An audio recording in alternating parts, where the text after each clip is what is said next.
A maioria dos empresários que decide vender as suas empresas geralmente não sabe nem por onde começar. A verdade é que muitos acabam cometendo diversos erros em praticamente todos os passos do processo e justamente a falta de informação acaba atrapalhando muito. Alguns vendem por muito menos do que poderiam, enquanto outros perdem muito tempo com compradores errados, e outros desistem no meio do caminho. Fique até o final do vídeo, pois eu vou falar de conceitos muito importantes e como você pode vender a sua empresa com muito mais segurança e evitar aí vários tipos de armadilhas. Olá, meu nome é Paulo Eduardo, eu sou cofundador da Valutec e também especialista em valuation de empresas e valuation de marcas. E direto para o vídeo, então, o primeiro ponto é, antes de tudo, entender por que você quer vender a sua empresa. Porque o motivo da venda pode impactar diretamente toda a estratégia da venda. Muitos empresários acham que vender a empresa parece um sinal ali de fracasso ou até mesmo de certa forma de uma desistência, mas a venda em alguns casos pode ser literalmente o ápice do sucesso do negócio. E se você decidir ir ao mercado sem saber exatamente por que você está vendendo, o mercado vai definir o preço e as condições para você, e geralmente você vai perder dinheiro em situações como essa. Por exemplo, você pode estar buscando capital por ter batido no teto em momentos onde a empresa está ótima e poderia dar um salto ainda maior, onde a intenção ali é expandir, aumentar o faturamento, a lucratividade e a empresa, nesse caso, tende a valer mais. Ou ainda em casos de sucessão, aposentadoria, quando você consegue provar que a empresa consegue rodar ali sem você sem nenhum problema. Isso pode ajudar a valorizar o negócio, ao passo que caso a empresa seja dependente do dono, também pode fazer com que o valor caia drasticamente. Mas alguns casos podem requerer uma análise maior na estratégia. Por exemplo, quando existe ali o cansaço do empreendedor que deseja vender a empresa por falta de motivação ou que ele quer mudar a vida, o perigo pode ser no sentido do dono não dar conta e fazer a empresa faturar cada vez menos conforme o tempo for passando. Então a velocidade de venda precisa ser maior. E o segundo ponto mais importante agora, que é justamente a minha especialidade, é que toda negociação será baseada justamente no valor da empresa, ou seja, o seu valuation. E antes de você conversar aí com um possível comprador, é melhor que você já tenha um número em mãos. Sem isso, você vai negociar sem ter noção do que você está fazendo ou de quanto você pode estar abrindo mão.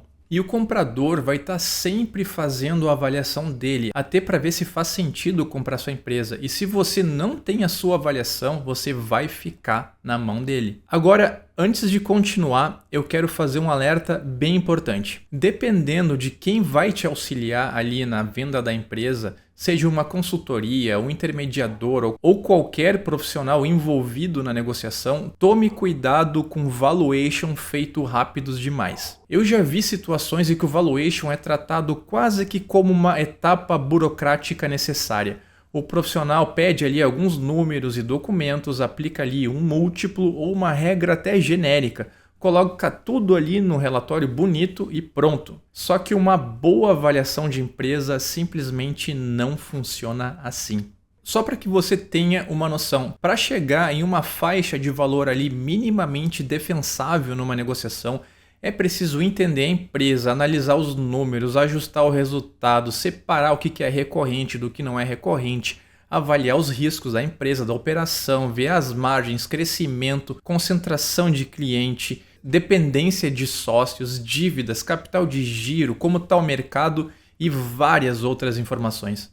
E se isso não for feito com a devida seriedade, o valuation que foi feito então por esse profissional de uma maneira extremamente rápida pode virar apenas como um número qualquer, que vai ser ali um tiro no escuro e geralmente foi feito para tentar empurrar essa venda o mais rápido possível. E tem um ponto bem sensível aqui. Em alguns casos, quem está ajudando a vender a empresa também tem total interesse em fechar a transação da maneira mais ágil. Então, se o valuation for feito de qualquer jeito, ele pode acabar servindo muito mais para destravar uma negociação e gerar uma boa comissão de venda do que proteger o que o empresário levou décadas para construir. E isso não significa que toda consultoria ou profissional faça isso. Eu não estou dizendo isso. Existem profissionais muito sérios no mercado. Mas o empresário precisa saber que isso existe e saber diferenciar uma avaliação bem construída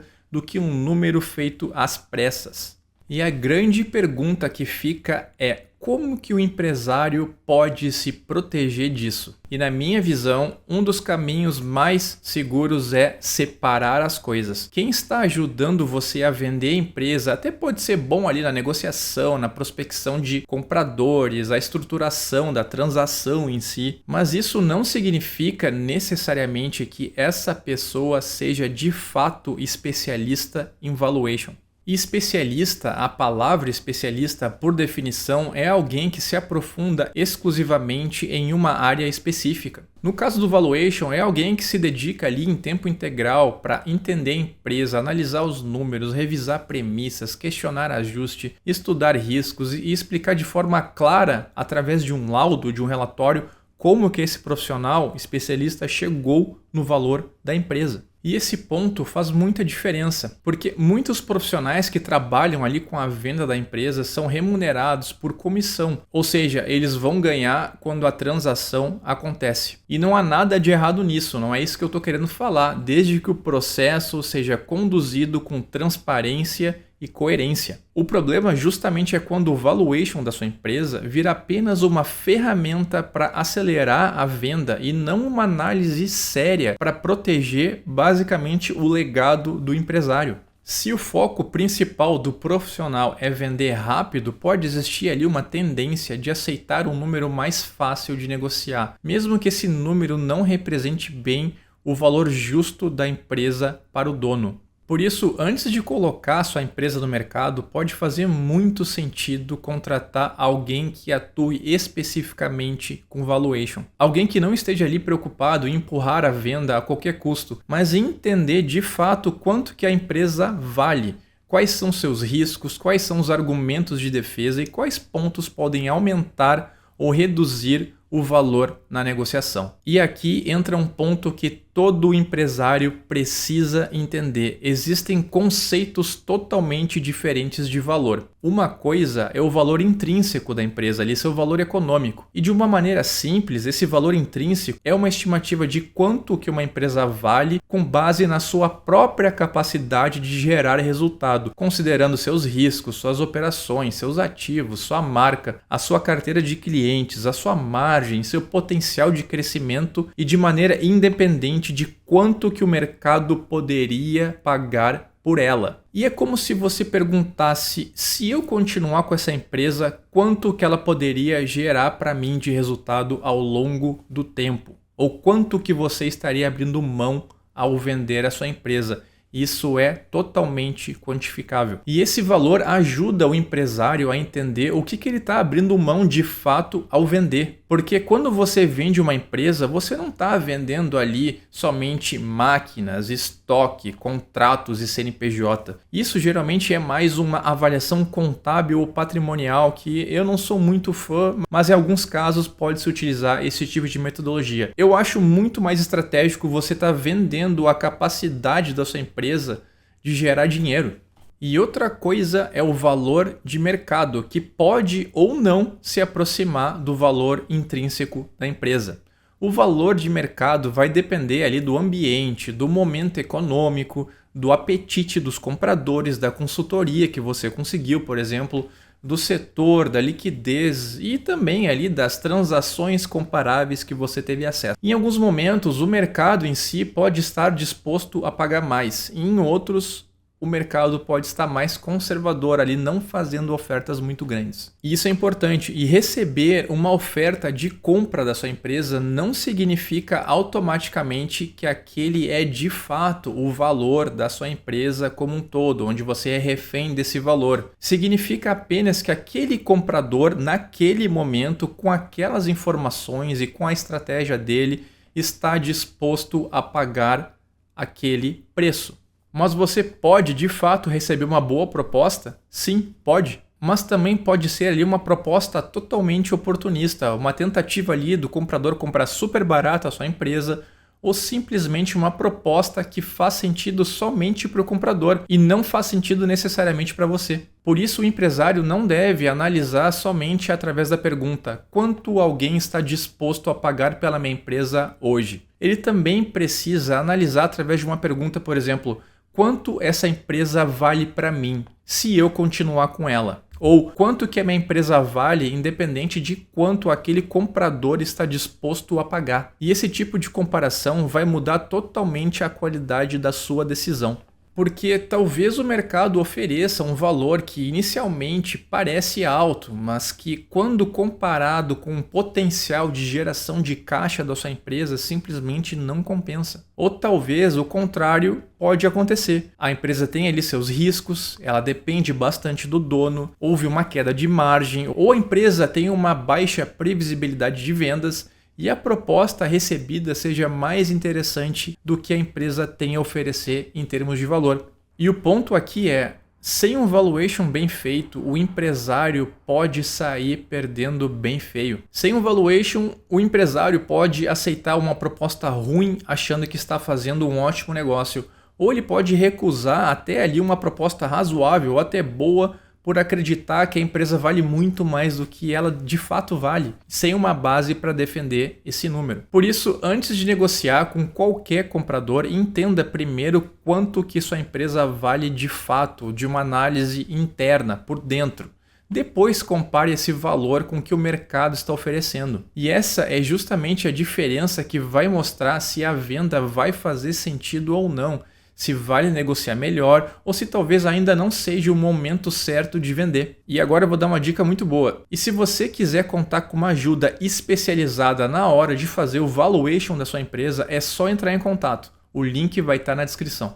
Depois de você entender o motivo da venda e ter uma boa noção de valor da sua empresa, o próximo passo natural é justamente organizar a casa. E aqui vai uma analogia simples. Vender uma empresa pode parecer como vender uma casa. Se você vai vender seu imóvel, por exemplo, e a matrícula está ali irregular, existem pendências, os impostos estão atrasados, existe algum tipo de disputa judicial no imóvel ou inventário, ou existem ali documentos faltando, o que acontece? Nesses casos, o comprador pode simplesmente desistir e ir atrás de um imóvel que está mais limpo, mais desembaraçado, ou ele pode pedir um desconto pesado. E com uma empresa é a mesma coisa. O comprador pode até gostar do negócio, ele pode gostar da marca, gostar dos clientes, enxergar um baita potencial, mas quando ele começa a analisar ali os documentos e começa a encontrar algum tipo de bagunça, inconsistência nos dados, riscos que estão ali escondidos, a confiança vai cair. E quando a confiança cai,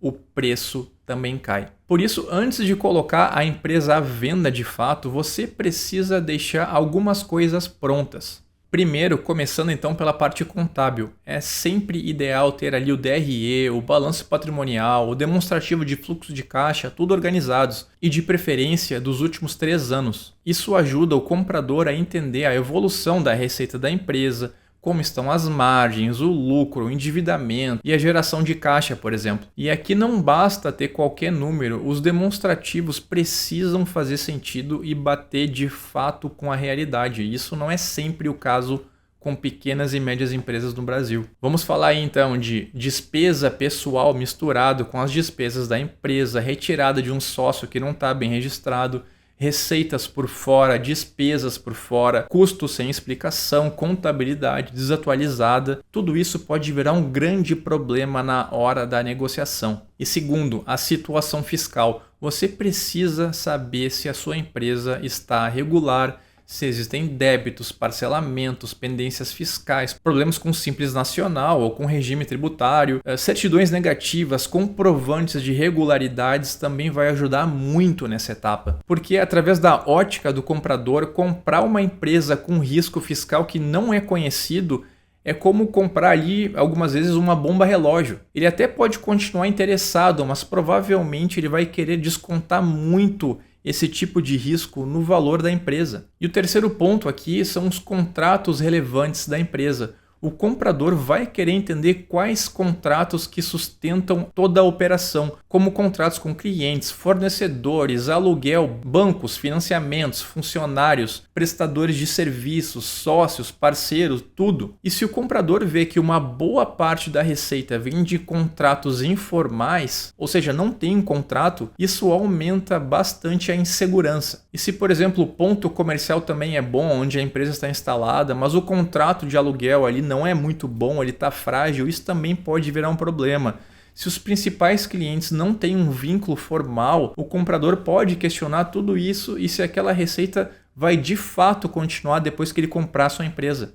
O quarto ponto, então, que é muito importante analisar é justamente sobre as dependências e os riscos que a sua empresa pode apresentar na ótica do comprador. E aqui entra uma pergunta que pode incomodar muitos empresários, que é: a empresa vai funcionar sem você? Por exemplo, se todos os clientes falam somente com o dono, se todas as decisões passam pelo dono, se os processos estão todos na cabeça dos donos e se a equipe depende dele para fazer qualquer coisa, o comprador pode não estar comprando uma empresa estruturada. Ele vai estar comprando ali uma operação que é totalmente dependente de uma pessoa ou de dois sócios. E isso faz reduzir o valor e muito, às vezes é até motivo para desistir de uma compra de uma empresa. E sobre riscos também vai entrar ali na análise ações trabalhistas, dívidas ocultas, concentração de clientes, dependência com os fornecedores, problemas societários, pendências com funcionários, processos mal documentados e qualquer risco que possa aparecer durante a etapa de diligência. E o comprador não vai comprar uma empresa só pelo lucro que aparece no papel, ele vai descontar tudo aquilo que parece risco, ainda que não seja de fato, mas se ele achar que é risco, ele vai descontar, seja bagunça ou incerteza.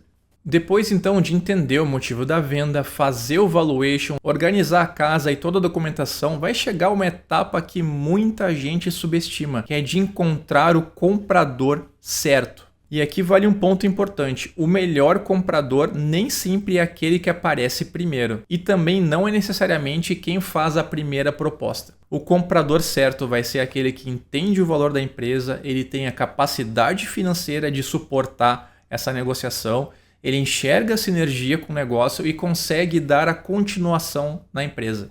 E não necessariamente você precisa contratar uma empresa para achar um comprador para você. Muitas vezes esse comprador está mais perto do empresário do que você imagina. Ele pode ser um concorrente que quer crescer mais rápido, ele pode ser um fornecedor que quer verticalizar a operação, ele pode ser um cliente estratégico. Em casos raros, pode ser um funcionário ou um gestor que conhece a empresa por dentro. E às vezes pode ser até um sócio minoritário. Ou pode ser ainda uma empresa maior do mesmo setor que está querendo entrar em uma nova região como a sua. Por isso, antes de sair anunciando a empresa para todo mundo, às vezes é ideal mapear possíveis compradores. Por exemplo, vale fazer essas perguntas: quem se beneficiaria comprando a sua empresa? Quem poderia pagar a mais pela sua empresa porque ela vai ter algum tipo de ganho estratégico? Quem é que poderia ter interesse ali nos seus ativos intangíveis, como carteira de clientes, a marca, o ponto comercial, a tecnologia que a sua empresa tem, a sinergia, a equipe, a tradição, a presença regional? Quem é que poderia ganhar com isso? E esse tipo de raciocínio vai mudar muito como você vai fazer a negociação.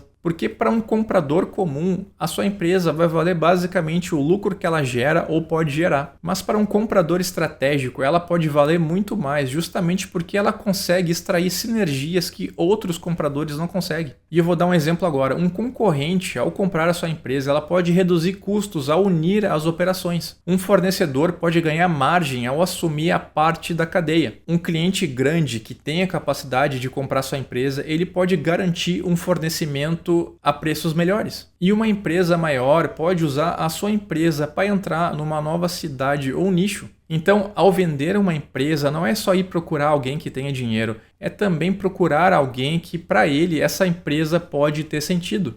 E geralmente você tem 3 caminhos para encontrar compradores, sendo o primeiro é a sua própria rede de contatos. Muitas vendas começam ali de maneira não proposital, conversando com pessoas próximas ao mercado ali. Você vai conversar um dia com seu fornecedor, concorrente, cliente, parceiro, ex-funcionário, gestor, sócios, conhecidos dos sócios, empresários do mesmo setor e por aí vai. O segundo caminho que você pode seguir são ali as plataformas de compra e venda de empresas. E elas podem te ajudar ali em negócios menores ou ainda mais padronizados, mas exigem um certo cuidado. Ali nem todo interessado vai ser de fato um comprador sério. Muitos vão estar ali só especulando, querendo informações ou ainda comparando oportunidades. O terceiro caminho que você pode seguir é ali uma assessoria especializada em fusões e aquisições, especialmente quando a empresa já tem ali um porte maior, uma operação mais complexa ou precisa de um processo estruturado de venda. E nesse caso, a assessoria pode te ajudar a preparar materiais, abordar compradores, filtrar interessados, organizar proposta e conduzir até a negociação. E falando justamente em negociação, outro ponto importantíssimo que não é falado muito é justamente a negociação. Depois de encontrar ali um possível comprador que aparentemente é sério, muita gente acha que o processo a partir daí fica extremamente simples. O empresário imagina mais ou menos assim: o comprador pergunta quanto é que ele quer, ele vai responder um valor, os dois vão negociar. Então vai chegar um acordo, um contrato, uma assinatura e deu, acabou o processo. Mas bem da verdade é que a venda de uma empresa não vai funcionar e não funciona como a venda de um carro ou de um imóvel. Na maioria dos casos, a venda de uma empresa e a negociação ela é muito mais longa, detalhada e cheia de pontos que podem pegar o empresário de surpresa. Por exemplo, o primeiro ponto que pega muita gente de surpresa é a forma de pagamento. Nem sempre o comprador vai chegar e vai pagar 100% do valor à vista. Na verdade, dependendo do tamanho da empresa e do risco percebido, é muito comum que ele queira parcelar parte do pagamento, reter até uma parte do preço ou atrelar uma parcela ao desempenho futuro da empresa. E é justamente aqui que aparece o famoso earn-out. O earn-out é uma cláusula quando uma parte do preço fica condicionada ao resultado futuro da empresa. Por exemplo, o comprador paga uma parte agora e outra parte somente se a empresa atingir determinado faturamento, lucro ou meta nos próximos anos. Para o comprador, isso de fato reduz o risco, mas para o vendedor pode ser uma oportunidade de receber ainda mais. Mas também pode virar um baita de um problema se as regras não forem muito bem definidas. Porque a pergunta aqui passa a ser: quem vai controlar a empresa depois da venda? Quem garante que as metas vão ser atingidas? E se o comprador mudar a estratégia no meio do jogo, vai cortar o investimento ou tomar decisões que prejudiquem o resultado?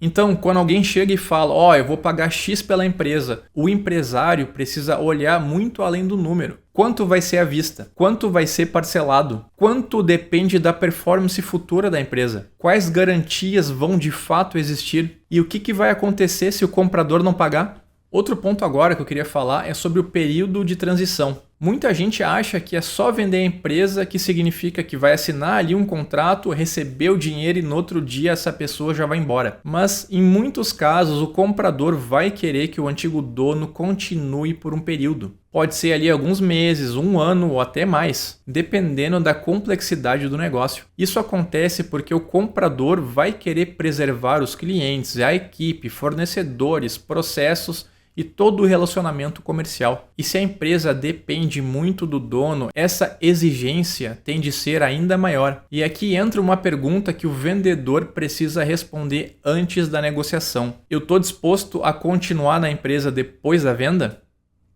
Por quanto tempo? Em que papel? Qual vai ser a minha remuneração nisso? Com qual poder de decisão eu vou ter? Porque uma coisa é você vender a empresa e sair. Outra coisa é você vender a empresa e continuar trabalhando dentro dela e ela não é mais sua.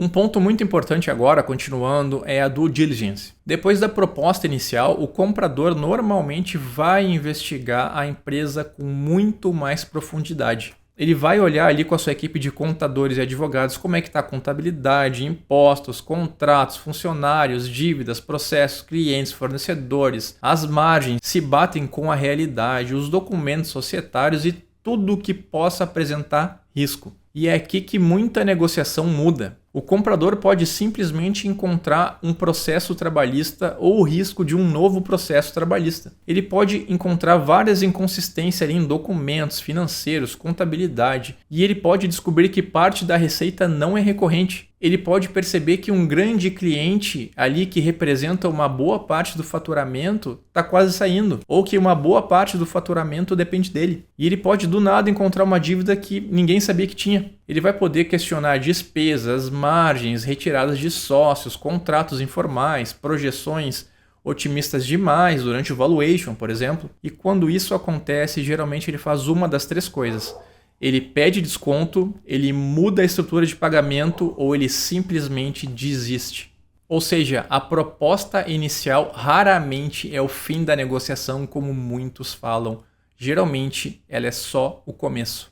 E outra coisa que o empresário precisa entender é justamente o tempo. Uma venda de uma empresa pode demorar meses, dependendo do caso, pode levar de 3 meses até 1 ano. Ou às vezes pode até demorar mais. Não é porque apareceu um comprador com real interesse em comprar que a venda já está resolvida. Existe a conversa inicial, a troca de informações, assinatura de confidencialidade, proposta não vinculante, análise de documentos, due diligence, negociação de contrato, discussão de garantias, ajuste de preço, forma de pagamento e então lá no final vem o fechamento. E durante todo esse processo o empresário precisa continuar tocando a empresa. E esse é um detalhe que você precisa ficar atento. Se o resultado da empresa piora durante a negociação, o comprador pode tentar renegociar. Se um cliente grande sai, se uma margem cai e se surge uma dívida, se a equipe muda, tudo isso pode alterar o valor final da negociação. Por isso, a paciência e o preparo fazem toda a diferença, assim como aquele valuation que precisa ser muito bem construído. Porque um vendedor que não tem preparo, ele vai ficar ansioso, ele vai abrir informação demais, ele vai aceitar condições ruins, ele vai se frustrar quando o comprador começa a questionar tudo, porque ele não tem um preparo, ele não sabe o que vai acontecer. Já aquele vendedor preparado, ele entende que isso faz parte do jogo. Ele sabe defender seus números, ele sabe explicar os riscos, ele sabe negociar condições melhores e ele sabe quando uma proposta é boa ou ela está vindo cheia de armadilha. Então vocês aprenderam nesse vídeo que vender uma empresa não é somente discutir o preço dela, o valor dela, é discutir ali o risco, o prazo, a forma de pagamento, as cláusulas, a permanência de quem vende a empresa, as garantias e a confiança. E muitas vezes o valor final que você coloca no bolso não depende apenas do valuation, embora o valuation seja a peça central, mas a forma como a negociação vai acontecer e como ela foi estruturada. Porque uma proposta de 5 milhões de reais à vista, por exemplo, ela pode ser muito diferente de uma proposta de 7 milhões, sendo 50% parcelado e outros 50% sendo uma cláusula de earn-out, que nem eu falei antes, com metas difíceis de cumprir e várias garantias contra o vendedor. Então, na hora de negociar, não fica só olhando só para o número grande na proposta. Olhe para o contrato, para o prazo, para todas as cláusulas, para todas as condições e analise o risco de você realmente receber aquele dinheiro. Espero que tenham gostado desse vídeo, ele ficou bem mais longo do que eu gostaria, mas é que tem muita informação que muito empresário não sabe. Não se esqueça de se inscrever e deixar o like se for possível. Obrigado por ter assistido até aqui e até o próximo vídeo.